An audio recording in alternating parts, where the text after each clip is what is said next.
All right. So FemFriendly is a youth organization for queer and sex workers who are affected by illegal drug use. Queer drug users and sex workers decide how we work and with what we work. All our work is also quality assured by healthcare professionals. And in 2022, we launched the campaign Ask First, Sex Without Consent is Punishable. It was eight of our users and members who took the initiative, men, non-binary, and sex workers.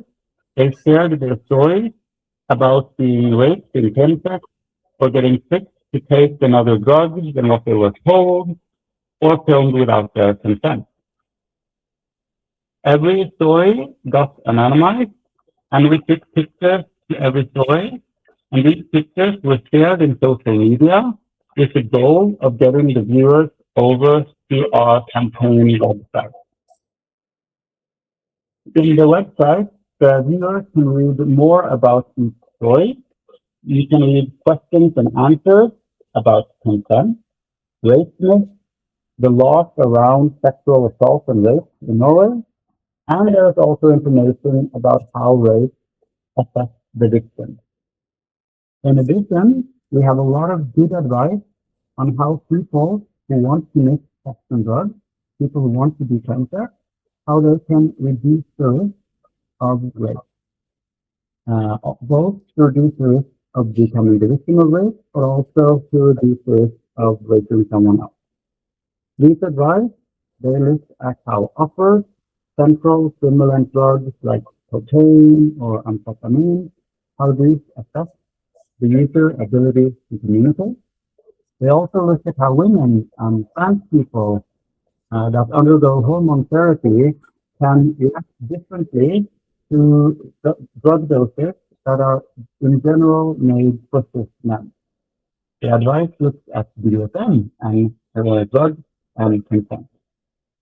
And in the Norwegian version, there is also a help section where both the victims and the perpetrators can get information on where to get therapeutic help. This campaign is not about getting anyone. We believe that most people commit rape because they don't have enough knowledge, and we want to start the conversation. 13 organizations participated in sharing the campaign in social media, and it was shown on the big screens in Pride Park in Oslo Pride. And Oslo Pride continues to this day to show our consent material. And you can find the English version of the campaign at askfirst.com. Hola, hola a todos. ¿Ahí me escuchan bien? Sí, gracias. Bueno, bueno, primero gracias por la invitación, por el espacio. Creo que en primera instancia estos espacios realmente lo que se hacen es visibilizar pues esta temática tan importante. Desde el Parche Dulcero pues estamos aquí en representación, hablando también desde la experiencia y también pues desde lo que se hace en nuestro parche, que es efectivamente visibilizar pues todo lo que sucede a través del consumo de sustancias que pues aquí en Colombia pues no están como tan abiertas, ¿cierto? Porque no hay como una cultura que realmente permita que nosotros como consumidores pues tengamos como un posicionamiento en la sociedad, y eso hace que ya se cierren como muchas cosas y haya demasiadas brechas. En cuanto al consentimiento, pues considero que hay como dos textos que se podrían abordar. Uno, que efectivamente estoy dentro de contextos o grupos o amigos en donde se habla abiertamente del tema, no hay como ningún tabú y se permite efectivamente llegar como a esos consensos en donde podemos utilizar ciertas sustancias para pues fomentar el placer, y no hay como ninguna mala interpretación porque estamos como en espacios y grupos seguros donde todos hablamos como el mismo lenguaje. Pero el otro texto o el otro contexto es cuando ya estamos como dentro de la sociedad, Y a nivel, pues, Colombia, pues todavía sí hay como mucho tabú acerca del consumo y más si el consumo está direccionado, pues, a fomentar un poco el placer en las relaciones o el intercambio de relaciones por medio de las sustancias o cosas como estas. Desde mi experiencia lo he abordado desde los dos ejes, entonces como que me he sentido más seguro cuando lo hago con mi parche, con mi grupo, con mis personas con las cuales yo me siento seguro de hacerlo, en donde no voy a recibir de pronto como un señalamiento. Pero ya cuando se habla de este tema de pronto en otros contextos, con otras personas que no están como muy enteradas de esto, ahí ya la cosa se vuelve un poco más compleja de abordar. Y esos consentimientos pues también empiezan a ser como muy dependientes de la experiencia de la persona en sí misma, ¿vale? Entonces como que eso es como la apertura que yo puedo hacer desde lo que quiero intervenir en esta pregunta. Y pues le doy también como la vocería a Dominic para que ella pues también nos comparta un poco de su contexto. Gracias. Gracias, muy buenas tardes para todos, todas y todos. Un gusto y un placer también estar acá. Y bueno, yo me recojo mucho en lo que dice mi compañero Alexander. Creo que cuando se habla de consentimiento acerca de personas que consumimos o somos usuarios de sustancias psicoactivas, es muy fácil caer en alguno de los dos extremos, como de eh, no, cualquier persona al consumir pierde completamente la capacidad de consentir y eso no es cierto, pero tampoco hay que desconocer todas las vulnerabilidades, barreras que existen y todas las coerciones que se pueden dar al consumir sustancias psicoactivas. Y bueno, el consentimiento yo le definiría como la capacidad de decidir libre, segura e informadamente acerca de pues tu propio cuerpo, mente y tus acciones. Es un ejercicio de autonomía a mi modo de verlo. Es enunciarte a ti mismo de las decisiones que estás tomando, pero reconocer esa agencia que tienen las personas sobre su propio cuerpo me parece que implica también reconocer todas las barreras y todos los determinantes sociales que hay alrededor de cuando yo estoy consumiendo algo, que decido aceptar o que no, que decido consumir o que no, qué prácticas decido tener o que no. Y desde mi experiencia también estoy muy de acuerdo en que como que la forma de garantizar que las personas puedan acceder al consentimiento, de ejercer el consentimiento, es teniendo redes y grupos de apoyo a su alrededor, es teniendo un contexto que permita ejercer esas decisiones de forma libre, de forma segura. Buenas tardes a todas, todos, todos. Encantada de poder estar aquí hoy. La Asociación Civil TS Rosas Mujeres de Lucha como tal es una organización dirigida por y para personas que ejercen trabajo sexual. Estamos desde el 2021, guerreando desde la época de la pandemia, y como personas que ejercemos el trabajo sexual hemos enfrentado diferentes brechas a nivel salud, a nivel económico, a nivel social y a nivel político. Lo que pasa cuando uno empieza a hablar sobre el tema del consumo de sustancias es que surge un marco estigmatizante y relativamente normalizado o justificado ante la sociedad de que porque hacemos trabajo sexual vamos a acceder a todo. Nosotras somos personas que podemos decir, yo consumo esto, yo puedo hacer esto, yo te acompaño en este proceso recreativo por último. Sin embargo, surge esta brecha donde te empiezan a hacer sentir de que tú puedes acceder a todo o que tú pierdes tu valor como persona. Te dejan de entender de que tú estás vendiéndote como tal, a lo cual nosotros ofrecemos un servicio, no estamos vendiendo nuestros cuerpos, no estamos vendiendo nuestra esencia. Y también cuando uno empieza a hablar de manera pública de, hey, hagan el consumo de sustancias, y una lo hizo de tal forma, y empiezas a quitar esa brecha, ocurren dos cosas. O te dicen como, mira, a mí me está pasando esto, yo quisiera saber un poco más, o ¿por qué lo dices abiertamente? Lo que estás haciendo está mal, está prohibido, es legal. y te empiezan a meter muchas ideas negativas y eso hace que más personas se empiecen a encerrar. Ya no decirte esto me está pasando o esto estoy viviendo, y de hecho se nos olvida que también hay generaciones más jóvenes que tienen acceso a ellas.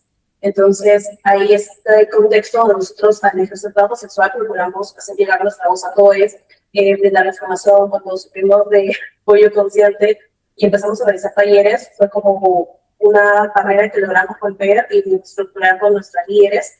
Miren, sepan esto sobre el consumo de sustancias, sepan que esto ocurre cuando combinas cierto tipo de sustancias, y se refleja en nuestro día a día. Entonces, para nosotros, en lo particular, se ha sido una lucha muy ardua posicionar también el tema del consumo de sustancias en nuestros entornos, y más cuando vivimos un contexto de persecución. Al menos eso es de nuestra parte. Gracias.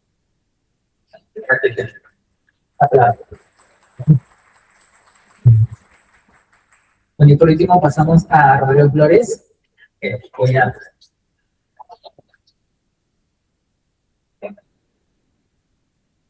Muchas gracias por la invitación. Buenas tardes con todos. Mi nombre es Rodrigo Flores, soy psicólogo parte de la Asociación Civil Más Igualdad Perú. Más Igualdad Perú es una asociación que lucha por la visibilidad de las personas LGTBIQ+ y sus familias en el contexto peruano. Y a lo largo de los años hemos venido desarrollando diferentes líneas de acción. Una línea de acción a la cual, digamos, yo pertenezco en particular a la línea de acción en favor de una salud mental libre de discriminación, como le llamamos, una atención desde una mirada o enfoque afirmativo, ¿no? Entonces, respondiendo un poco a la reflexión que nos reúne el día de hoy, sobre cómo vivo el consentimiento en los contextos en el que yo me muevo y trabajo, creo que hay que reconocer que es un tema del que todavía, digamos, estamos muy lejos de poder hablar libremente, ¿no?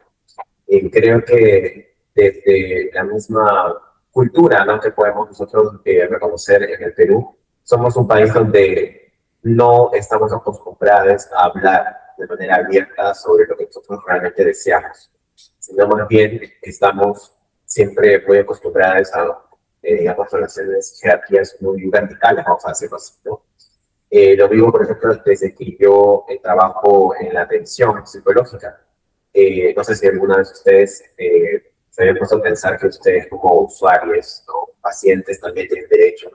También pueden pedirle documento con consentimiento a su profesional. Seguramente que muchas veces ni siquiera nos había ocurrido eso, ¿no? Entonces, lo que puedo ver en particular con los pacientes que además son parte de la comunidad LGTBIQ+, es que a lo largo de los años hemos vivido mucho en el ocultamiento, ¿no? En el poder callar quiénes somos, qué es lo que nos gusta, qué es lo que deseamos. También hemos vivido mucho buscando adaptarnos a los contextos en el que estamos, y a veces la respuesta de complacencia, por ejemplo, pues bloquea mucho nuestra oportunidad de poder hablar abiertamente de lo que realmente deseamos y nos gusta, ¿no? De poder darnos el consentimiento. Tal como mencionaron, el consentimiento tiene que ser libre, ¿no? Tiene que ser informado, tiene que ser, digamos, también específico de lo que queremos hacer. Y además yo agregaría también como entusiasta, ¿no? O sea, de hablar realmente de lo que nosotros queremos hacer, y no de lo que creemos nos toca hacer o que debemos hacer, ¿no? Que a veces viene de todas estas reglas que vamos interiorizando de quiénes deberíamos ser, y que también termina siendo una barrera para ejercer nuestro consentimiento de manera libre, ¿no? Justamente en la asociación hemos tenido la oportunidad de realizar 2 estudios de salud mental respecto al contexto peruano, los cuales, mejor dicho, dan algunos datos interesantes que voy a ir comentando más adelante, que creo que son necesarios para poder entender el contexto y las barreras que encontramos a diferentes niveles para poder brindar su consentimiento de manera totalmente. Gracias, Rodrigo. Y gracias, en verdad, a todos, todas y todos por este primer bloque, en el cual es un poco más introductorio saber un poco más de las organizaciones, su trabajo que realizan y cómo abordamos el tema del consentimiento. Como lo había mencionado últimamente Rodrigo, muy pocas veces abordamos ello y a veces asumimos en nuestros encuentros casuales, tal vez con una persona que recién nos estamos vinculando, o en el ámbito laboral, pues, en el tema de trabajadoras y trabajadores sexuales. Y tal como lo ha dicho Debbie, exactamente, la gente piensa que, claro, porque yo trabajo con mi cuerpo y ahí estoy entregando todo, pero el consentimiento debería de estar presente en cualquier área y también como nosotros nos desenvolvemos y como lo ha dicho también Alexander y Dominic y al inicio también Andrés, ¿no? El simple hecho de que también somos usuarios de sustancias y tal vez vamos a tener, estamos en un grupo y a veces creemos que, bueno, porque ya tú estás consumiendo una sustancia, vas a acceder a todo, ¿no? Entonces existe un consentimiento en ese momento, por eso que es muy importante que no cuando tú has accedido a algo, el consentimiento tal cual, tú en ese momento también puedes decir que no, no siempre es el tema de, pucha, ya estoy acá y ya no tengo vuelta atrás. Entonces, para nosotros era muy importante tener este primer bloque para poder ponernos un poco en contexto. Ahora, el segundo bloque está más enfocado en el tema de las barreras. ¿Qué barreras existen hoy en día, no solamente aquí en el Perú, en Latinoamérica y también en el contexto europeo, ¿no? En el tema de educación, en el ámbito social, en el ámbito también de leyes, institucional, para cuando haya algún tipo de casos en el cual no ha habido justamente el consentimiento y ha puesto en riesgo a muchas personas. So right now I'm gonna talk about the legal barriers. So after the campaign that I told you about was launched, ChemFriendly started having conversations with chemsex participants that told us about some serial rapists in Oslo that plan to drug other people, and they experience impunity. So these men are typically older than their victims. They have better economy. They offer a place to party and access to drugs, and they have more power than their victims. And none of the victims want to report the crime to the police. They don't want to report the crime to the police because if they are men, they are ashamed that they got raped. Or they have shame, they are afraid of being stigmatized because of queer sexuality, kinky sex, sex work. And they can be the victims can be healthcare personnel that don't report the rape because they are afraid of losing their authorization. And or they can be migrants who are afraid that the police will kick them out of the country.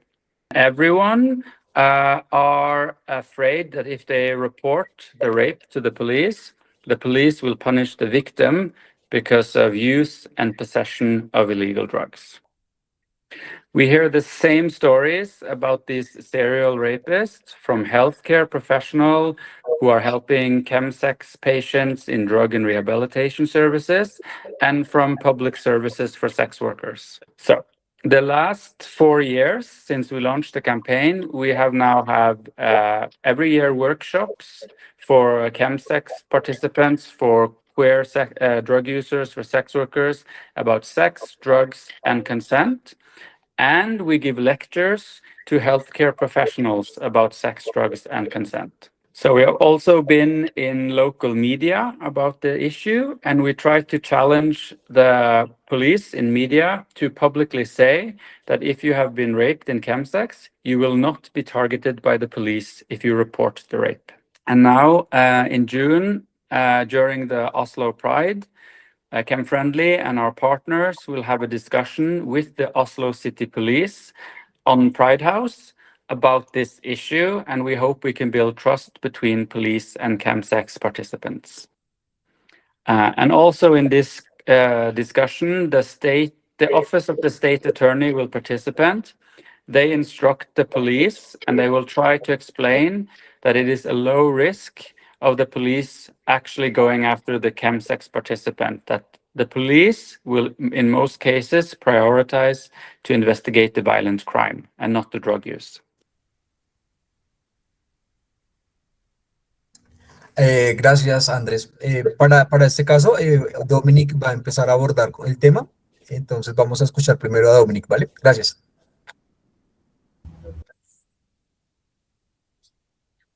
Bueno, yo me tomo la palabra. Em, yo diría que la barrera que primero suele saltar cuando se habla de usuarios de sustancias psicoactivas es el hecho, pues, de que consumir alguna sustancia psicoactiva genera estados alterados de la conciencia.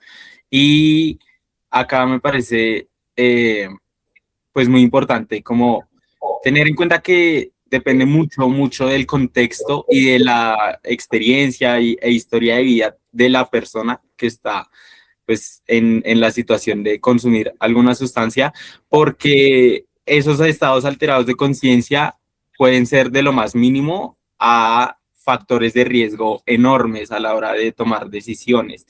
Eh, la alteración, digamos, de las capacidades se puede dar en distintos grados. El consumir una sustancia u otra puede llegar a afectar cómo las personas perciben la información, cómo recuerdan, cómo comunican también.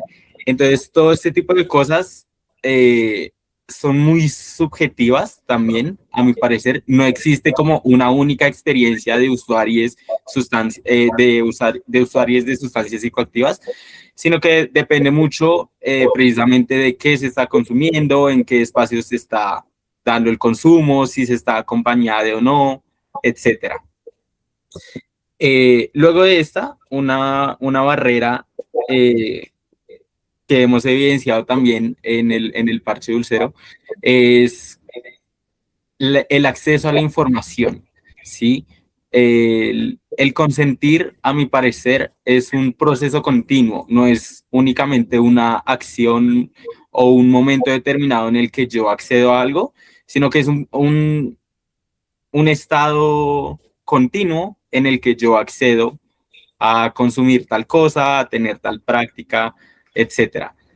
Por lo tanto, el que tanta información tienes acerca de lo que estás consintiendo, pues puede generar muchas situaciones en las que no se da un acceso apropiado a consentir. También, como lo decía Andrés, el, como que el uso de sustancias psicoactivas en general suele estar en un limbo legal porque no está ilegalizado, por lo menos acá en Colombia, por ejemplo, no es ilegal consumir, es ilegal vender sustancias psicoactivas, aparte de cigarrillo y alcohol, que siguen siendo sustancias psicoactivas, solo que legales. Eh, Pero entonces, este como limbo legal o estos vacíos, sumados con todo el tabú que se tiene socialmente acerca de las drogas, produce que muchas veces las personas no se sientan para nada seguras de pedir ayuda cuando sienten que están en estados alterados de conciencia. Y eso mismo hace que incluso estando con tu parche de amigos, muchas veces tú decidas ocultarte algunas cosas o decidas no decir que estás en un mal viaje, por ejemplo, porque podemos sentir que cuando consumimos, entonces, como lo estamos decidiendo, toda la responsabilidad de toda la culpa de lo que suceda luego de consumir es únicamente nuestra. Y eso es desconocer un montón también las vulnerabilidades que atraviesan las personas al consumir o los contextos que llevan a algunas personas a consumir también. Eh, Otra barrera que me parece importante es el hecho de que el consentimiento es un ejercicio individual, pero también colectivo, porque existen situaciones en las que el que se respete tu consentimiento y tu decisión puede llegar a depender de otra persona, ¿sí? Puede suceder que así como el consentimiento es un proceso continuo, es también algo revocable, ¿sí? No porque tú hayas decidido consumir una sustancia o realizar tal práctica, significa que tienes que hacerlo sí o sí. Personas podemos cambiar de opinión y de decisión en cualquier momento, pero si tú decidiste consumir alguna sustancia y luego te arrepentiste, no es simplemente como que puedas sacar a la sustancia de tu cuerpo y no haber consumido.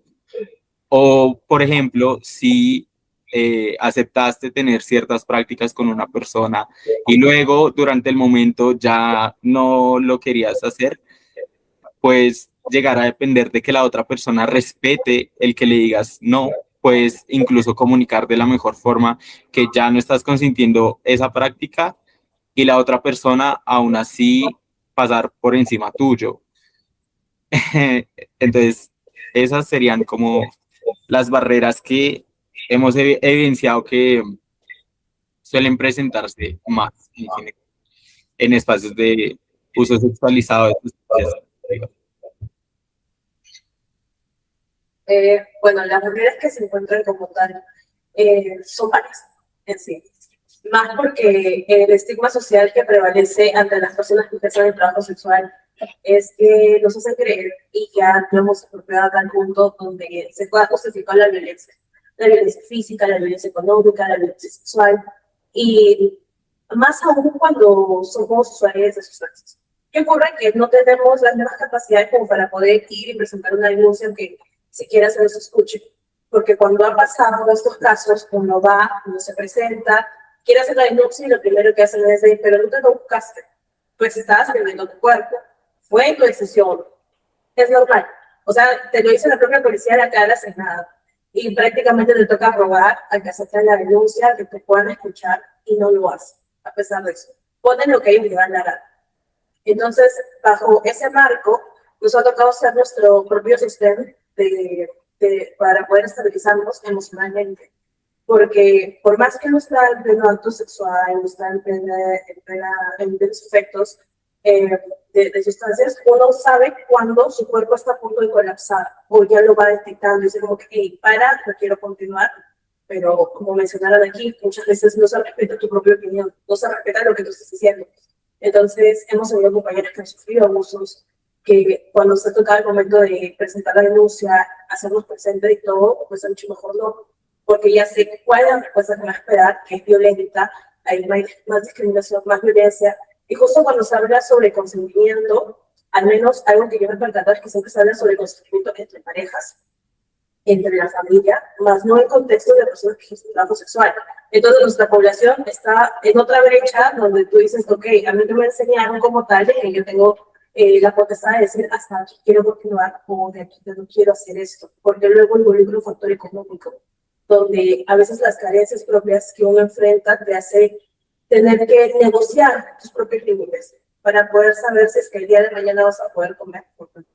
Entonces, hablando todo esto, sí es muy duro, es un proceso, digamos que muy abrazador, y cuando logras encontrar ese tipo de espacios, cuando vas nutriéndote emocional y mentalmente para decir, ok, en otros países están implementando esto, aquí se puede hacer. Lamentablemente el Perú está muy atrasado, pero organizaciones como estas son las que permiten que vayamos formando camino, formando, digamos, que toda esta trayectoria que tarde o temprano le va a servir a las generaciones más jóvenes que van a continuar. Gracias.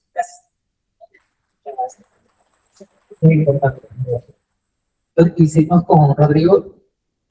Sí, también para complementar lo que ya han mencionado los anteriores ponentes, yo creo que quisiera hacer énfasis en las barreras que existen a nivel social, cultural, y que después se van convirtiendo en barreras a nivel emocional y psicológica, ¿no? Para poder tener un sentimiento libre. Tal como lo mencioné anteriormente, nosotros hemos tenido la oportunidad de realizar dos estudios para conocer el estado de salud mental de las personas LGTBIQ+ en el contexto peruano, y encontramos datos que son realmente preocupantes, ¿no? Para, digamos, al momento de identificar cuáles son las principales variables en las cuales las personas LGTBIQ+ crecen y viven actualmente. Encontramos, por ejemplo, que muchas personas, alrededor del 40%, han sufrido violencia psicológica y verbal, siendo el primer lugar donde ocurre dentro de las familias, pero también en los colegios. Como sabemos, el bullying que se conoce como bullying homofóbico, pero podemos llamarlo bullying LGTBIQ-fóbico, se da con una gran, digamos, frecuencia hasta hoy en día. Y esto no es algo, digamos, no, o sea, que no genera ningún tipo de daño, sino que deja secuelas psicológicas muy importantes. En los estudios pudimos encontrar que, por ejemplo, el 48% de las personas que encuestamos siempre tienden a prepararse mentalmente porque anticipan que cuando los demás se enteren de quiénes son realmente sobre su orientación identidad, van a ser rechazados o de alguna forma van a recibir algún tipo de violencia. Asimismo, encontramos que casi una de cada 4 personas ha sido sometida a lo que se conoce como una práctica de conversión, lo cual significa que ha sido sometida en muchos casos, cuando eran menores de edad, a prácticas que lo que buscaban era arreglarlas, entre comillas, transmitiendo el mensaje de que quienes son está mal y que tienen que corregirse. Entonces, todos estos contextos, variables, suman a las diferentes variables emocionales y psicológicas que se convierten finalmente en barreras. ¿Por qué? Porque lo que podemos encontrar es que existe mucho, especialmente en las personas LGTBIQ+, un temor constante al rechazo o al abandono. Lo podemos ver, digamos, en diferentes casos que hemos podido atender en la asociación, donde muchas veces las personas prefieren justamente aceptar diferentes prácticas dinámicas porque lo ven preferible al hecho de volver a enfrentarse a una situación de abandono o de separación. También podemos ver que existe una presión a veces constante de querer adecuarse a los moldes de lo que ahora se espera de ellas, ¿no? Y que incluso no solamente son reglas que vienen desde un contexto heterosis, sino también dentro de la misma comunidad existen muchas reglas y expectativas que uno ahora tiene que cumplir para ser aceptable, ¿no? Como por ejemplo, de acuerdo a tu rol sexual, qué es lo que tendrías tú que hacer y aceptar, ¿no? Si no vas a ser segregado o sacado, ¿no? Entre muchas otras cosas más. Entonces, lo que muchas veces encontramos es que las personas LGTBIQ+ suelen encontrar muchas dificultades para realmente comunicar lo que desean y lo que realmente quieren en cada una de sus prácticas e interacciones. Y eso se debe a todos estos factores que les digo, y muchas veces también a una falta de habilidades para poder comunicarse, porque nunca lo han hecho en toda su historia. Entonces, creo que finalmente todas estas barreras suman a lo que ya se han mencionado anteriormente y que nos permiten tener una mirada amplia de todos los obstáculos que encontramos en nuestra sociedad para poder ejercer el consentimiento de manera realmente libre. Gracias, Rodrigo. I do as before, I read a bit and then you translate and then I continue. Yes. So I'm taking a little different approach on this.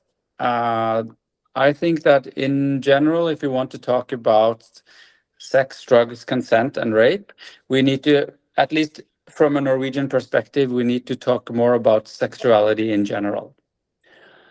And not only about potential harm, but also we need to understand that good health, it's not only absence of harm, but it's also what promotes well-being.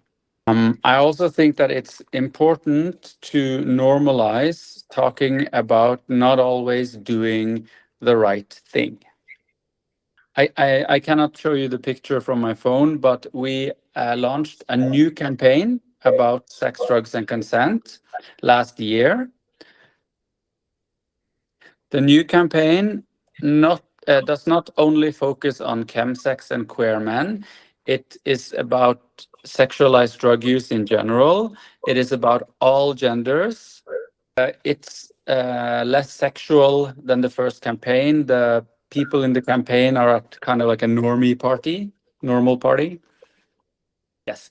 And the new campaign, it not only looks at how drugs affect our ability to communicate or to understand what is communicated or how drugs affect our consciousness. also looks at how power difference affect the user's ability to state their own boundaries.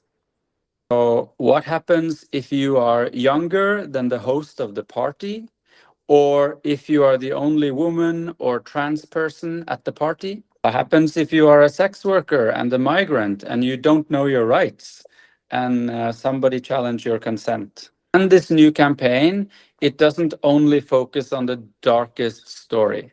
In the new campaign, we wanted to follow we have all been there philosophy. So one woman in the campaign talks about everyone at the party taking MDMA and cuddling with each other, kissing each other. She turns to another person and kisses him without his consent.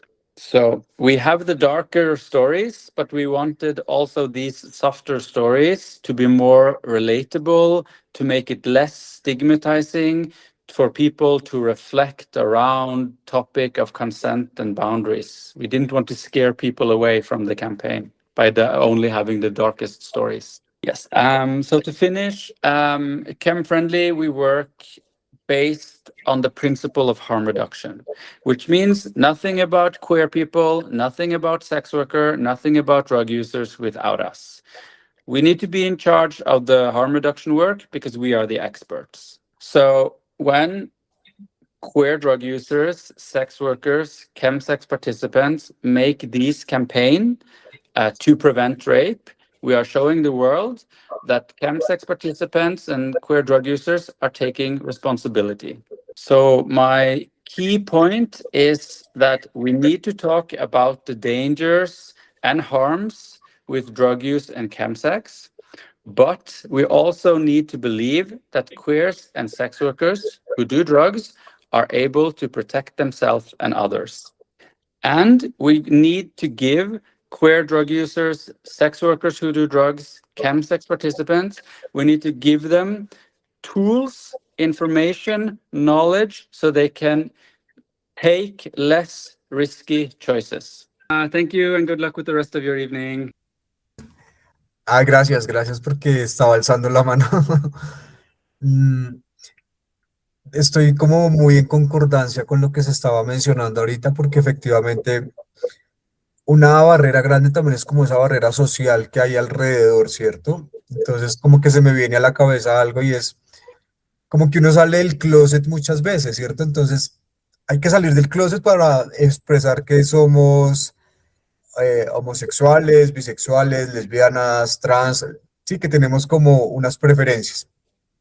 Pero también hay que salir del closet para poder manifestar que somos consumidores de alguna sustancia, ¿cierto?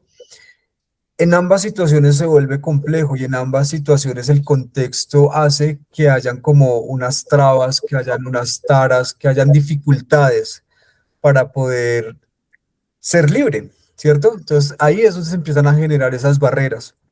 Y esas barreras tácitamente pues en las prácticas sexuales y que tengan los componentes de sustancias, pues se vuelven todavía más, no sé, susceptibles, sensibles de hablar, porque digamos dentro de la misma comunidad con el grupo de amigos, en mi caso particular, he tenido pues como confrontaciones, ¿cierto? Con amistades porque no comparten el consumo de sustancias, lo ven como algo muy dañino, corrosivo, que está alejado de la conducta que debe tener una persona socialmente. Ahí ya se genera una barrera porque entonces realmente no se puede compartir la experiencia con las personas alrededor. Y si me voy como al espectro más generalizado, pues hay también una barrera por parte del sistema de salud, de pronto la atención integral que debe tener como pues la comunidad, ¿cierto? En términos de hacer como más visible que efectivamente pues hay un consumo. Y eso no tiene que catalogar que seamos personas inadecuadas o que estemos haciéndole daño a la sociedad o que estemos como perturbadas. Porque si yo manifiesto esto, digamos, en una consulta médica, pues inmediatamente me van a mandar o para el psicólogo o para el psiquiatra, ¿cierto? Porque algo pasa en mí, algo está mal en mí que hay que revisarlo. que se le debe prestar una atención porque psicológicamente como que yo tengo algo que no está cuadrando. Eso es una barrera. Entonces yo no lo voy a comunicar al médico, yo no lo voy a comunicar a la persona que me esté atendiendo en términos de salud, porque inmediatamente ya voy a encontrar ahí como un señalamiento o una ruta de evacuación que a mí no me va a gustar. A mí en lo particular la atención psicológica desde la salud aquí en mi EPS, aquí en Bogotá, donde yo resido, a mí no me gusta, no me gusta que me atienda un psicólogo porque me parece inadecuado y siento que no sabe abordar los temas. Entonces busco otras herramientas para poderme expresar. Eso es una barrera circunstancial que hay a partir de lo que hay alrededor, ¿cierto? Lo que se construye alrededor, pero también lo que hay en el sistema, que no hace visible estos temas y pues eso también obstaculiza mucho la conversación y las posibles soluciones a diferentes problemáticas que está generando pues la dinámica del chemsex. Esa era mi intervención. Gracias.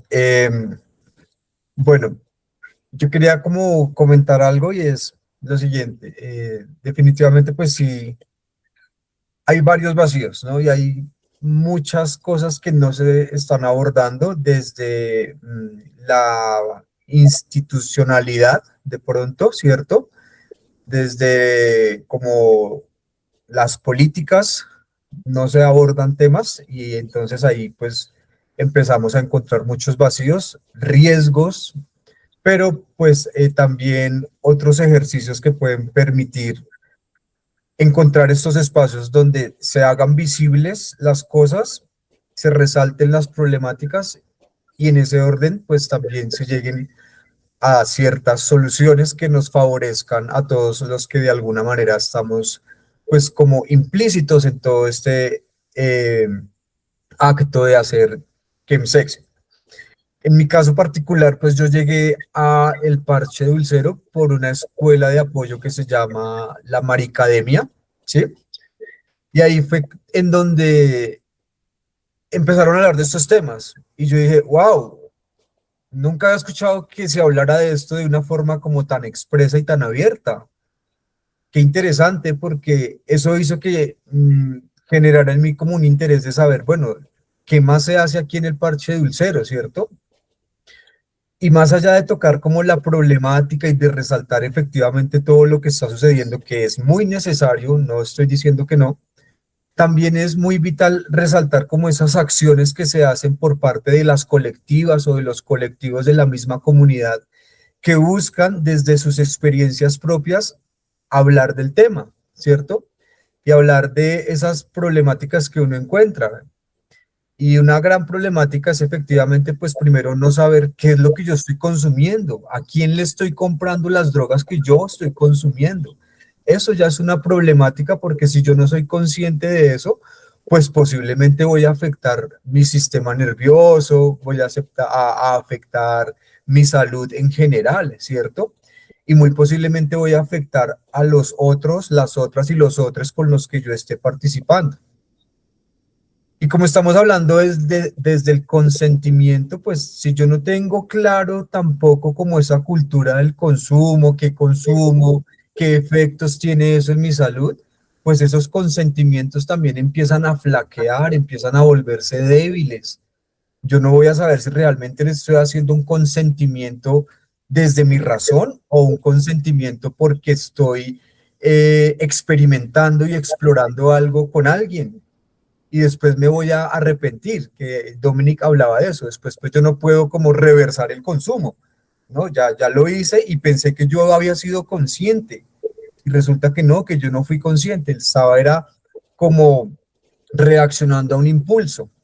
Entonces quería como comentar ese aspecto que me parece importante, ¿cierto? Porque abordarlo desde el estudio técnico, desde el estudio académico, a veces se vuelve como sencillo porque yo encuentro mucha información del tema, pero cuando se habla desde la experiencia, estos grupos de apoyo, estas colectivas, estos encuentros que se hacen, que en este caso pues vuelvo y resalto, la Maricademia fue la que a mí me abrió como esta apertura y me dio la posibilidad también como de estar aquí compartiendo la experiencia con todos ustedes, pues se hace muy necesario. y la red de apoyo empiezan a ser así entre nosotros y así se va generando algo más grande, algo más fuerte, porque efectivamente sí pueden haber grandes problemáticas de las cuales yo no soy consciente, pero si no encuentro tampoco en dónde hay cómo hablar del tema, cómo quitarme la venda, cómo ser transparente, cómo escuchar otras experiencias, pues ahí la problemática pues no llega a ningún lado y solamente se queda ahí en el problema, pero ¿qué hacemos con esto? ¿Cierto? ¿Cómo nos resolvemos? Vuelvo y digo, desde la problemática general, pues para mí, personalmente, creo que desde las políticas y desde las instituciones ya hay que transformar un poco los lenguajes, hay que transformar un poco las formas en que se abordan y definitivamente pues hay que abordar el tema de las sustancias, no tanto con el perjuicio, sino pues los componentes que eso pueden tener y cómo interactúan con nuestro sistema. Eso creo que para mí es como una problemática que sí se puede resolver y sí se puede hacer en compañía de las instituciones. Bueno, yo quisiera agregar como una preguntita que me surgió estos días preparándome para este espacio, y es que creo que es relativamente fácil, por así decirlo, ser conscientes de todas estas barreras estructurales que existen para el consentimiento, ser consciente como de las situaciones y los entornos sociales dentro de los cuales muchas veces se ven vulnerado el consentimiento y la agencia de las personas sobre sus propios cuerpos. Pero creo que no es tan fácil, en especial en espacios de chemsex, cuando se consume para tener relaciones sexuales, distinguir como entre deseo, placer y agenciamiento o autonomía. Y preparando este espacio, me surgió una pregunta que me hice a mí misma, que fue, ¿cuándo fue la última vez que dije que sí por alguna razón distinta a mi deseo? ¿Cuándo fue la última vez que dije que sí por presión social o por miedo a decepcionar a la persona con la que estaba en ese momento, o por el deseo de pertenecer a algo, por sentirme en deuda? Y siento que ese tipo de situaciones y de momentos son los más difíciles de identificar como barreras, pero son precisamente las condiciones que nos coartan a las personas a tomar una decisión o la otra. Entonces yo diría que sí, como que más allá obviamente de avanzar en temas jurídicos, en temas legales, creo que se debe es empezar a pensar en el consentimiento como este grado de capacidades, pero pues de capacidades coartadas por la situación. Y creo que lo más,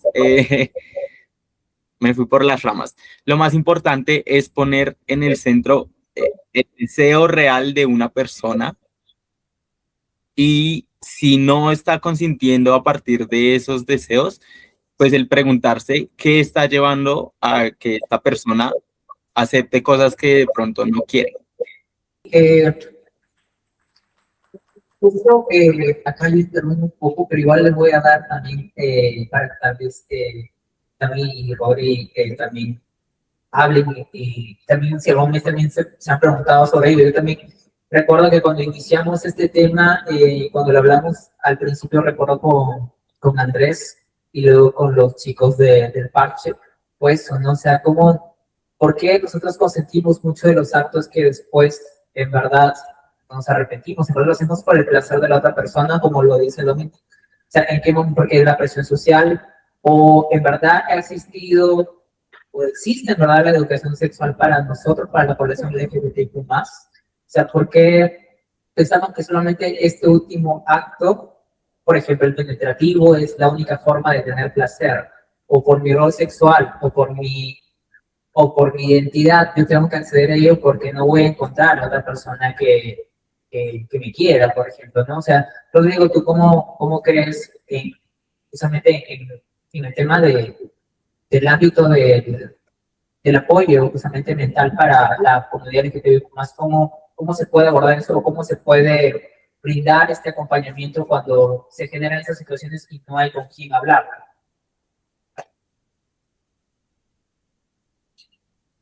¿Te refieres a cuando hay, por ejemplo, una situación en la que no se respeta el consentimiento? No, y tú tampoco ni sabes ni lo identificas, o sea, Claro. Bueno, lastimosamente creo que es lo más común, ¿no? Especialmente cuando exploramos por primera vez las circunstancias en las cuales a veces llega una persona, como les decía, muchas veces es incluso la primera vez que llega a un espacio de salud mental donde no es nuevamente vulnerada, ¿no? Nosotros en Más Igualdad, como les comentaba al inicio, tratamos de brindar servicios que estén bajo este enfoque que llamamos afirmativo, que significa que reconoce las vivencias y las circunstancias, ¿no?, de las personas LGTBI más válidas. Y muchas veces, cuando las personas llegan, han tenido una serie de atenciones en salud mental que, pues, les han vuelto vulneradas y han sido, digamos, intervenciones basadas muchas veces en prejuicios, perpetúan la discriminación. Entonces, cuando las personas se sienten realmente seguras y escuchadas, pueden comentar muchísimo de sus circunstancias y ahí podemos encontrar como situaciones, como decía Joel, donde efectivamente han habido situaciones de violencia, ¿no? Casos de violencia sexual, y las personas no tienen muchas veces la conciencia de que realmente ha sido así, ¿no? Al menos desde lo que yo puedo contar, he encontrado muchos casos de relaciones donde existen muchas diferencias, diferencias de poder, ¿no? Respecto a, por ejemplo, temas de edad, el poder económico, entre otras cosas más, ¿no? Y también, como lo decía hace un momento, y creo que esa es una gran barrera que hay que seguir hablando, existen muchas expectativas y muchas reglas que vienen incluso dentro de la misma comunidad LGTBIQ+, ¿no? O sea, del rol que uno debería cumplir dentro de una relación, ¿no? Este rol más de proveedor, ¿no? O sea, como que si vamos a rol sexual, como que el que es más activo tiene que hacer esto, tiene que hacer esto, el que asume un rol pasivo tiene que aceptar esto, tiene que cumplir con esto otro. Entonces, si nosotros realizamos cualquier práctica y tomamos decisiones y aceptamos cosas en función de lo que creemos debemos hacer o debemos aceptar, entonces ahí no estamos hablando realmente de consentimiento, ¿no? Entonces, lastimosamente, o sea, a tu pregunta es que la gran mayoría de casos, podría decir, ¿no?, que llegan las personas a veces no tienen ni siquiera la conciencia que tal vez está dando dinámicas donde no están pudiendo realmente ejercer su derecho a tener consentimiento que sea libre, informado, ¿no? Entonces creo que es una realidad que nos toca seguir como generando conciencia primero de ello, ¿no? Y además, bueno, en mi caso en particular y en el caso de la organización, nosotros, bueno, al inicio la organización estaba conformada principalmente por mujeres lesbianas sexuales que tienen también una mirada desde el feminismo, por ejemplo. Desde el feminismo se ha hablado mucho del consentimiento, creo que ha sido muy necesario, pero cuando lo trasladamos a otro tipo de espacio, por ejemplo, más queer, ¿no? Por ejemplo, de chicos gays, a veces como que los sentimientos se ve como si fuera un trámite aburrido como que entorpece el encuentro sexual, o como que es algo que, ¿para qué, no? Pero en realidad creo que el consentimiento podemos comenzar a hablarlo no como una barrera que le ponemos a la otra persona, sino como una invitación, una acción a poder, todas las personas que participamos en el acto, tomar un rol, bueno, proactivo, ¿no? O sea, consciente para poder comunicarlo mejor, para saber qué nos gusta a cada persona y de esa manera hacer que, por ejemplo, un encuentro sea lo más posible. Entonces, yo creo que hay que hablar mucho todavía de ello y tal vez desde un mensaje que se centre no en poner barreras, sino también como en que se participe libremente a todas las personas.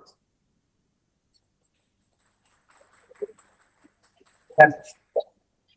Oye, para culminar con ¿tú qué quieres agregar? Ok, mucha información.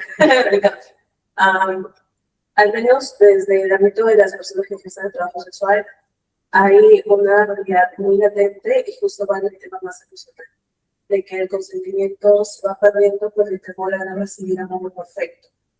Y más porque se vive con este estigma de que puedo justificar que me maltraten psicológicamente, que me maltraten económicamente, pero que no me abandonen, porque nadie más me va a amar, nadie más va a quererme de la misma forma. Y a veces esto termina yendo para quienes tenemos hijos, hijas, termina repercutiendo, porque lastimosamente luego también se crea un patrón repetitivo, donde ahora también son ellos quienes nos juzgan, donde ahora vivimos con el miedo constante de por favor que no se enteren que trabajo en esto, porque si no, todo va a colapsar.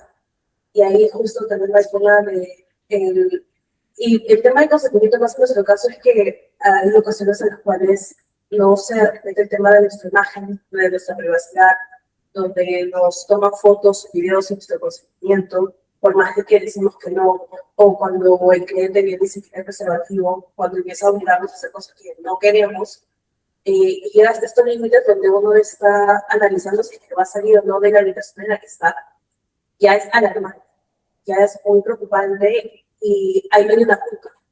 Viene una culpa de por qué estoy aquí, por qué estoy haciendo esto. O sea, sé que hay otros trabajos y es lo que siempre me dice. Hay otras formas de que te puedas ganar la vida, no necesitas hacer esto. Pero, hey, tengo niños en casa, los horarios no me permiten correr a todo y poder hacer lo que yo quisiera, si quiero estudiar, si tengo que trabajar, si tengo que despertarme temprano, todos estos factores sociales y la necesidad económica de cada ser indispensable es lo que hace que terminemos haciendo esto. Y cuando ocurre la situación, viene repartiendo esto del consentimiento, lo tengo que dar a este punto, solamente puedo hacer esto. Hay un patrón que hemos reconocido, de hecho, en el Código Rojo, que es una plataforma de denuncias para personas que hacen trabajo sexual, donde hemos identificado que esto ocurre con las parejas o clientes, de que si vuelve a tener un vínculo constante, empieza un tema de manipulación, donde empiezan a querer posicionarse como personas autoritarias y solamente esos seres son los únicos que pueden controlar tu vida. Y empiezan a llevarnos hasta este declive. ¿Y qué ocurre? Que cuando tenemos compañeras inmigrantes o compañeras que son parte de la comunidad LGBT más, si tienen hijos, hijas y se entera el Estado, ¿no? Porque nunca falta la persona que termina denunciándote por tener en peligro a tus menores, te quitan a tus hijos. Te quitan a tus hijos, te posibilitan verlos. Si es que alguna compa ha tenido el caso de que ha recaído en sustancias, entonces no hay centros especializados como tal, apenas hay 3 que brinda el querido Estado, más no cuentan con los requerimientos necesarios. Y dentro de esos espacios también sufrimos abusos sexuales. Entonces no es seguro para nadie en general. También eso es desde nuestra posición, desde nuestras vivencias. Eso.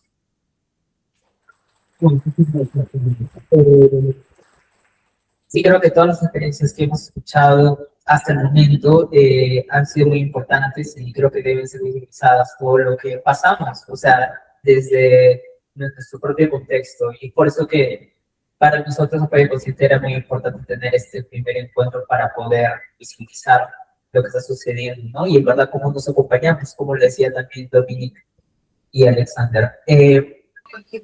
Ya, ahora sí estamos todos.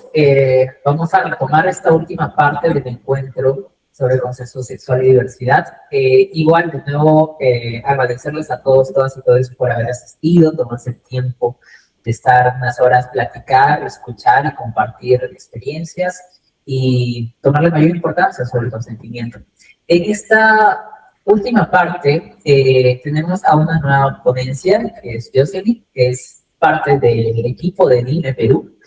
Así que quisiera darle en ese momento para que ella también pueda dar un poco su perspectiva, su realidad en relación al consentimiento. Fuerte aplauso para ella.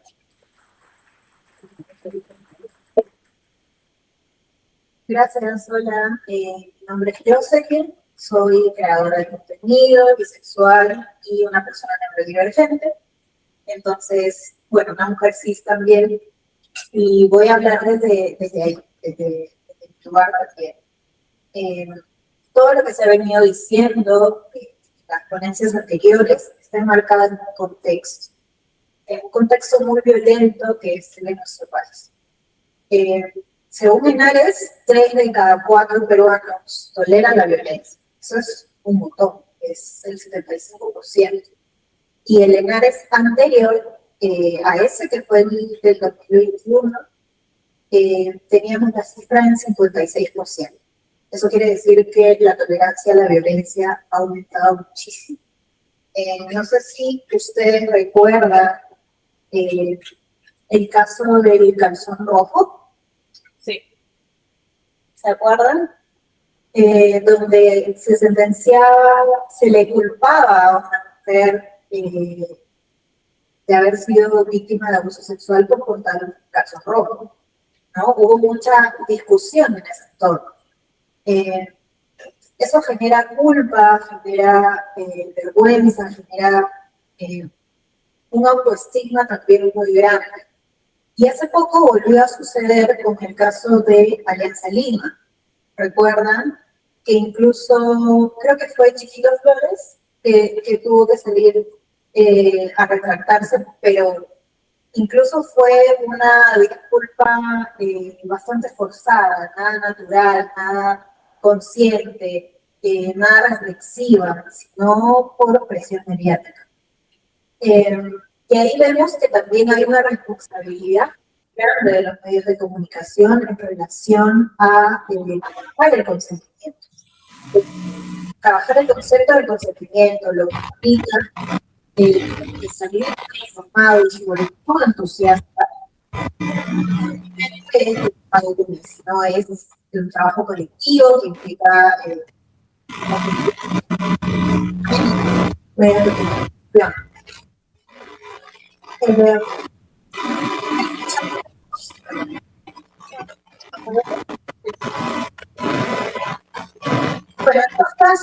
estos dos casos, tanto el caso del cartón rojo como de la Alianza Lima, están unidos por prejuicios y estereotipos sexuales, ¿no? Que también se han venido mencionando un poco en las ponencias anteriores. Eso porque hay que meterse en nuestras camas. En nuestros deseos, en las formas que tenemos de amar, de tener placer, y nos importa esa libertad también de explorar. No puede ser que nuestro cuerpo, que es nuestro territorio, nuestro espacio, sea todavía ajeno a nosotros y que sea más bien un espacio que nos genera vergüenza, que nos genera pudor, que no hemos terminado de explorar. Muchas de las mujeres cis han el orgasmo pasada la mayoría de edad.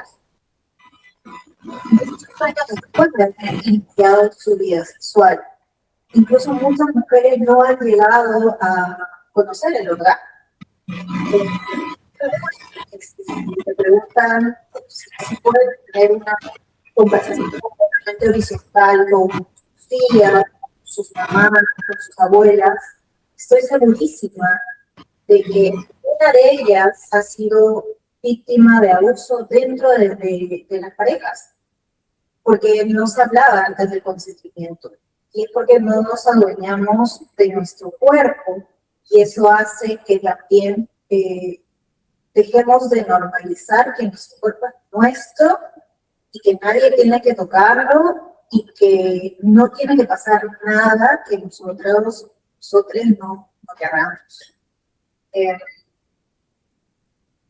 Algo que también quiero mencionar ya desde mi posición también como una persona neurodivergente y también en la mezcla del uso de sustancias, es también la visibilidad de las neurodivergencias. No hay visibilidad de las neurodivergencias porque hay un estigma también súper grande, que invisibiliza nuestras formas de relacionarnos, de placer. Creo que si bien no nos relacionamos necesariamente como las demás personas, eso no quiere decir de que no tenemos derecho al gozo y al disfrute. Sí lo tenemos. Sí tenemos deseos, sí tenemos ganas de tener una pareja o encuentros casuales. Y algo que también me sorprendió personalmente ya, porque yo tengo diagnóstico, pero ya cuando he sido grande, es lo relacionado que está el BDSM con las neurodivergencias. Y aquí también está el consentimiento y el uso de sustancias. ¿Por qué? Porque en el BDSM tienes acuerdos anticipados que ayudan a que las personas neurodivergentes tengamos esa claridad que a veces necesitamos en entornos donde a veces tenemos que leer las dinámicas.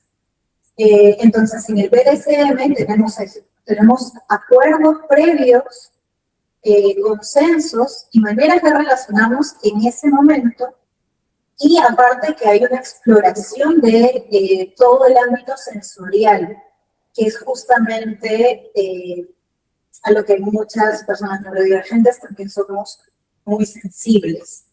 Y aquí también quiero mencionar el estigma que hay en algunos casos, no todas las personas neurodivergentes usan medicación, o también personas que están pasando por estrés postraumático, ansiedad o depresión. Suele haber uso de medicamentos, y en momentos tan álgidos, tan agudos en la vida de estas personas, a veces también hay consumo de sustancias o de alcohol. Y es algo que sucede, no es algo ajeno. No se habla de eso, y no se habla también de la vulnerabilidad en que nos pone a las personas neurodivergentes en ese momento. Porque cuando estás con medicación y consumes algún tipo de sustancia, o no sé, un vaso de cerveza, qué sé yo, el impacto es muchísimo más fuerte de cuando no consumes un medicamento para tratar esos temas. Y bueno, las mujeres cis estamos marcadas, creo que todo es en general, pero hay como una fijación, están marcadas por la violencia sexual. Desde que somos niñas, en cualquier espacio en la calle, no tenemos, es como nuestro chip está implantado desde que somos pequeñas para cuidarnos y estar alerta. Entonces, nuestro sistema de alerta está todo el tiempo prendido. Y a veces, claro, el consentimiento es por presión o porque quiere que el momento pase y ya, o porque no sabes decir que no, porque también nos enseñaron a ser complacientes, que es uno de los estereotipos de la mujer, ¿no? La mujer tiene que ser complaciente. No sé si ustedes han visto el cuento de la criada, o lo han leído. Es una serie que está ahora en Netflix. Parece utópico, pero en realidad creo que no está nada alejado de la realidad. Ahí las mujeres que no están casadas son incubadoras y todo se centra en la reproducción, más no en el placer. Y en verdad hemos venido recibiendo información desde la reproducción y no para el placer, no teniendo información para el placer. Entonces sí creo que es importante que le demos la vuelta también a recibir información, pero desde el autoconocimiento, desde el placer de nuestros cuerpos, y también estar en espacios validantes. Porque ¿qué pasa cuando sucede que estás atravesando una situación de abuso o de violencia, o no sé, tomaste tu pastilla y te fuiste de fiesta y perdiste el conocimiento porque hubo una mezcla entre los químicos y no sé, abusaron de ti y por más de que tienes la información, tú sigues sin creer que ha sido violentada y niegas que si hubo consentimiento o no, o sea, lo pones incluso en duda por más de tener la información. Y eso es más frecuente de lo que pensamos, porque los espacios son invalidantes, porque muchas personas siguen diciendo que si fuimos, que si acudimos a un lugar, que si aceptamos algo, es porque lo hemos querido y es nuestra culpa. Y no es así. Si tú estás en una situación de vulnerabilidad y la otra persona vio que tú estabas en una situación de vulnerabilidad y tu respuesta no fue libre, no fue... Primero, deja de ser libre cuando estás bajo efectos de sustancias que te ponen en un lugar totalmente consciente. Y si no es una afirmación entusiasta también, si es como, sí, porque, bueno, ya se está violando el consentimiento. Por eso yo sí insisto en tener también espacios validantes, en encontrar esas amigas, esas personas en las cuales podemos refugiarnos y en realidad pueden cobijarnos también. Porque el prejuicio y el estigma es súper grande. Sobre todo por estos prejuicios y estereotipos sexuales, ¿no? Que si usó la falda pequeña, que si usó las tetas, que si tiene tales características de que le gusta salir, etc. Creo que es muy importante poder hacer y generar entre todos esa red que sea una barrera y que diga, no, o sea, esto en realidad es abuso y no es consentimiento y no hay consentimiento. Y sí estamos retrocediendo a una escala, pero brutal, porque no sé si han visto también estos chats de Telegram donde se pasan fotos íntimas de chicas, de adolescentes también y de niños. Esto es brutal. Es una comunidad, creo que tenía como 70.000 o 69.000 hombres que seguían este canal de Telegram. Entonces, se dice que, claro, no hay una cultura de la violación, que no hay, que lo que decimos es falso, porque eso pasa mucho también. Cuando hablamos, cuando exponemos algo, se duda de nuestra palabra. Y ahí es donde el consentimiento, o el concepto que tenemos de consentimiento también tiembla para nosotras. Bueno, eso y lo que pasó también con Giselle Pelicot, que pues su esposo abusaba de ella, cuando estaba dormida la drogaba, abusaba de ella, la grababa, y hacía que muchas otras personas agraven, ¿no? Y esas personas, perdón, abusan de ella, y esas personas eran profesores, vecinos, eran personas comunes y corrientes, como nosotros. No, los abusadores no son monstruos, son personas reales que se relacionan con cualquier otra. Y bueno, culmino aquí también con la frase que decía Giselle Pelicot, que la vergüenza tiene que cambiar de banda. Es el momento, creo, de que dejemos un poco o nos despojemos de la vergüenza cuando es nuestro derecho a disfrutar de nuestro placer con consentimiento, con amor hacia nuestro cuerpo, con amor hacia nuestro espacio, nuestro primer espacio, y no tenemos que pedir perdón ni disculpas por eso. Y no tenemos tampoco que ser violentadas y bajar la cabeza por querer disfrutar de nuestro cuerpo. Bueno, primero que todo, yo quiero agradecer ¿Ahí me escuchan? Sí. Agradecer muchísimo este espacio, me ha parecido muy interesante.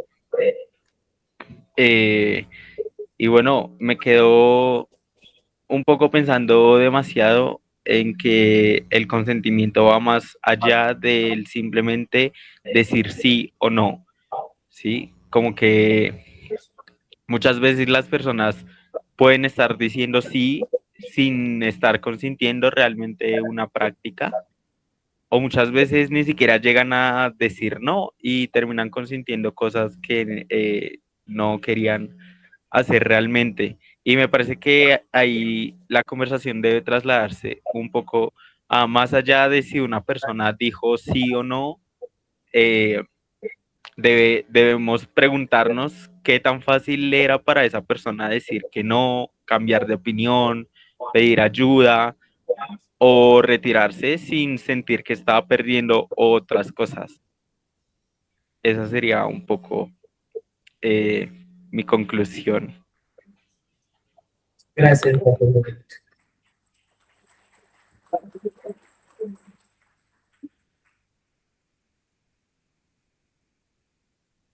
Alexander, si quieres, tú puedes compartirnos tus... Vale, gracias. Concuerdo también con Dominic de parte pues del Parche Dulcero.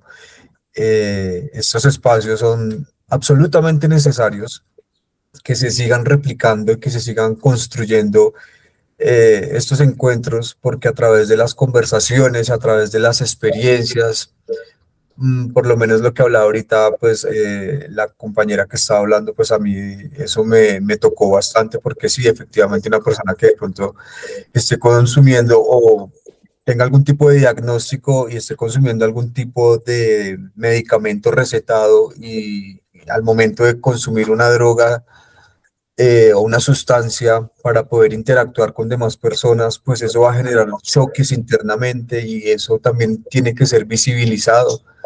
Recordemos que aquí lo más importante es cuidarnos todas, todos y todes. Eso es lo más importante, sin señalarlos, sin juzgarnos, sin sentir que estamos rompiendo de pronto patrones sociales, porque de esto se trata. Yo también me voy con muchos interrogantes porque aquí hay bastantes cosas que hay que sacar a la luz, hay que seguir hablando de esto. Definitivamente hay prácticas que más allá del consentimiento, pues realmente están silenciadas, ¿cierto? Como que no se hablan por el tabú, por el miedo social, por lo que vayan a decir los otros, las otras, porque de pronto quiero pertenecer a algo, entonces me arriesgo a un consentimiento de pronto inducido y esas voces están silenciadas, esas voces están calladas, entonces hay que abrir el diálogo de formas más contundentes, pues también para buscar esas herramientas que ayuden a mitigar riesgos, ¿cierto? A quitar las barreras y abrir de pronto otras opciones que permitan fomentar el cuidado desde las prácticas consentidas, ¿cierto? Pero con conciencia, sobre todo que haya una conciencia interna desde la construcción de mi cuidado. Si yo me cuido, voy a buscar cuidar también a los demás. Si tengo una red de apoyo, un grupo focal con quien hablar, muy posiblemente voy a entender que esos consentimientos a veces no son como tan asequibles y puedo decir que no y no pasa nada y voy a encontrar esos grupos de apoyo en donde me voy a poder refugiar y voy a tener acompañamiento, ¿cierto? Y que nuevamente digo que esas voces salgan a la luz, que se hable bastante de esto. Me voy también con expectativas de seguir aportando desde las experiencias propias, desde lo que se pueda seguir construyendo aquí en Colombia con el parche dulcero, que para eso también estamos aquí, ¿cierto? Como generando una presencia, generando una voz, que en Colombia también se está haciendo algo, que contamos con el apoyo de ustedes como organizaciones en otros países y que en efecto, pues aquí las puertas estarán abiertas siempre para la construcción. Gracias, Alexander.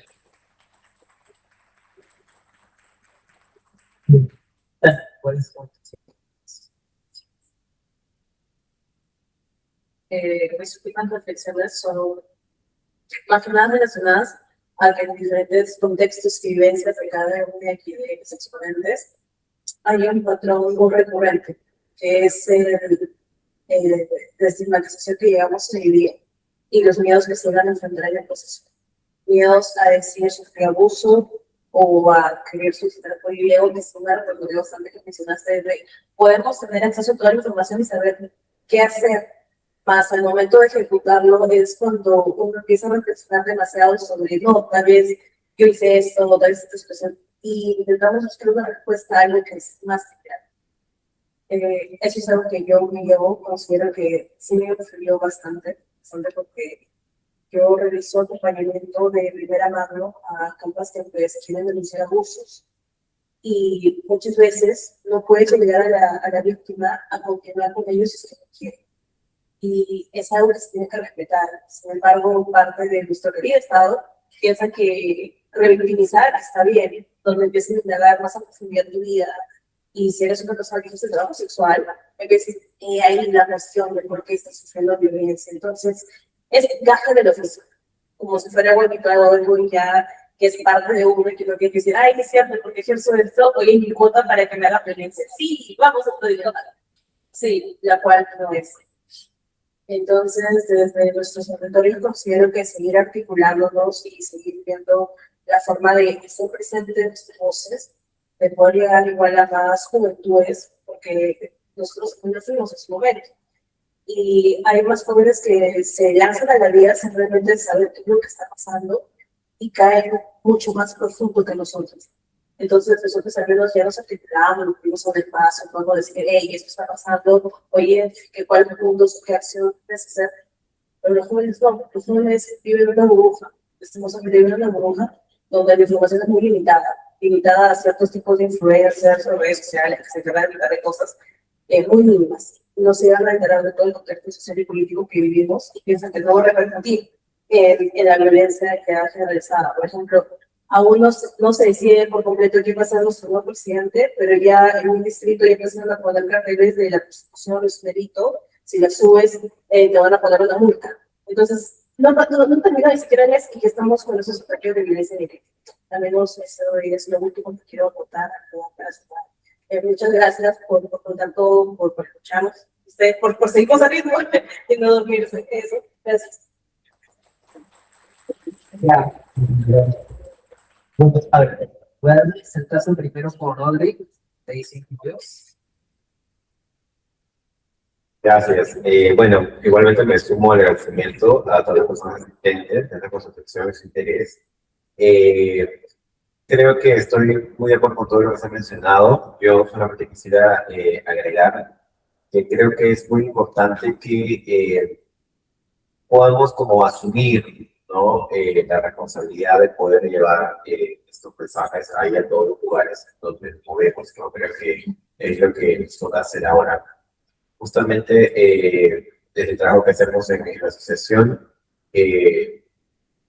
los últimos proyectos nos han llevado a trabajar especialmente en espacios profesionales y vemos ahí la gran necesidad de justamente llevar esta información, de poder formar justamente a muchos profesionales, porque son, digamos, las personas a las cuales muchas personas LGTBIQ buscan, y que si es que encuentran ahí otro espacio donde van a ser vulneradas, pues nunca más van a volver, o sea, nunca más van a abrirse, bloquea su acceso a salud, a educación, etc. Entonces, de nuestra parte ha sido, digamos, muy gratificante incluir una pequeña sección sobre chemsex, ¿no? Nosotros lo vimos con Joel. Entonces, en el último proyecto que tuvimos de formación a profesionales en enfoque afirmativo, pudimos incluir una pequeña clasecita de chemsex. Entonces, estamos ahí como que buscando que el tema se hable más abiertamente, libre de prejuicios. Y de nuestra parte estamos súper interesados en poder seguir participando en estos espacios para poder aprender mucho de la experiencia de otras profesiones, de otras nuestros compañeros, para que de esa forma podamos también seguir articulando y generar una red, que creo que es lo que más sirve ahora, ¿no? O sea, reconocer que tenemos diferentes áreas de expertise y que juntos pues podemos lograr más cosas. Entonces, eso.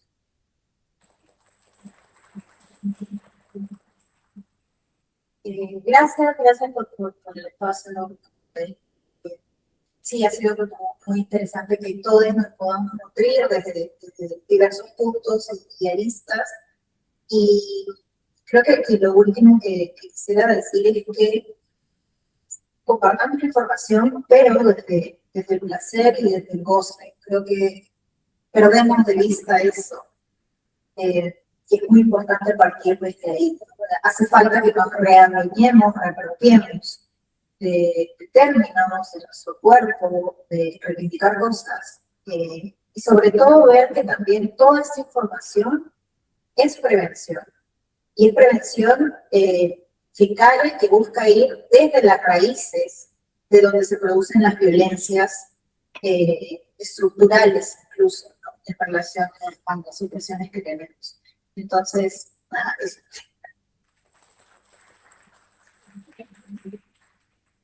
Bueno, le voy a dar unas últimas palabras.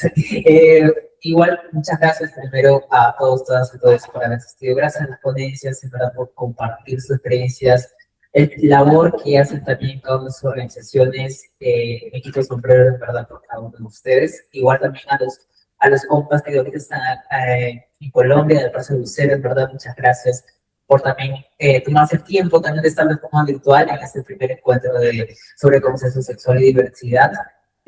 Algo que yo me llevo, primero es todo el cariño que ustedes han mostrado por solamente estar acá y ser parte de este primer encuentro. Segundo, algo que siempre decimos en Apoyo Consciente es darnos la oportunidad de nosotros vivir nuestra propia sexualidad. Sé que es limitante hoy en día en una sociedad machista en la cual hasta nosotros mismos, yo como persona gay que vive con VIH, y bueno, me pongo todas mis etiquetas si quiero, igual tengo todavía prejuicios y tengo limitantes. Entonces no es fácil hablar justamente cuando hemos sido agredidos sexualmente o cuando hemos accedido justamente a prácticas que nos han puesto en riesgos. Entonces, ¿por qué no nos hemos dado esa oportunidad? ¿Por qué no tenemos un espacio donde podamos compartir y podamos decir cómo puedo lidiar con esto física y mentalmente? Por eso que para nosotros en Apoyo Consciente era importante tener diferentes personas, activistas de una u otra forma y profesionales de la salud mental para que puedan hablar y que también no se sientan solos. O sea, creo que todos en algún momento vamos a experimentar, y siempre lo he dicho, en algún momento vamos a experimentar un acto de violencia sexual o tal vez algún consumo que tal vez no lo queríamos hacer, pero lo hemos hecho por algo. Entonces, hay que darnos la oportunidad de cuestionarnos, preguntar y siempre también, como le decía Dios, no sea también desde el placer, del goce, de tampoco no limitarnos. Entonces, creo que es importante dejar estas últimas reflexiones para poder compartirlo como lo dicen las ponencias y poder también, si en algún momento también vemos que algún compañero tal vez se siente en una sensación muy vulnerable, no juzgarlo, no criticarlo, ¿no? A veces, aunque no lo crean, dentro de nuestra propia comunidad también es poco limitante también hablar de estos casos, ¿no? Entonces, por eso nos parecía vital tener este primer encuentro para que pongamos el tema sobre la mesa y sentirnos acompañados. Así que muchas gracias, en verdad. Esperemos verlos en una siguiente oportunidad a todos ustedes y que tengan una buena noche. Muchas gracias, gracias a todos, hasta luego, que estén muy bien. Entonces, antes de irme, en verdad, voy a agradecer un agradecimiento muy especial a todo el equipo de Socios de Salud, que en verdad me han apoyado mucho a brindarnos el espacio. También todas las herramientas digitales para poder hacer este primer encuentro, así que un aplauso también a todo el equipo que está preparado también el día de hoy. A la marca de Sliss, que también está ahí, Jordi también que nos apoya un poco a también activar este primer encuentro. Para los asistentes también va a haber los sorteos, después se les va a comunicar. sobre un lubricante también que tienen del producto en Desliz, así que normal, desde que lo vamos a informar a ustedes y también, bueno, a las organizaciones que han sido parte, en este caso, Parche del Crucero, a Children's Friendly, a Más Igualdad, a DINE Perú y a Rosa Mujeres de Lucha también que han estado presentes. Gracias. Y a mi equipo también de apoyo con su Gracias, chicos.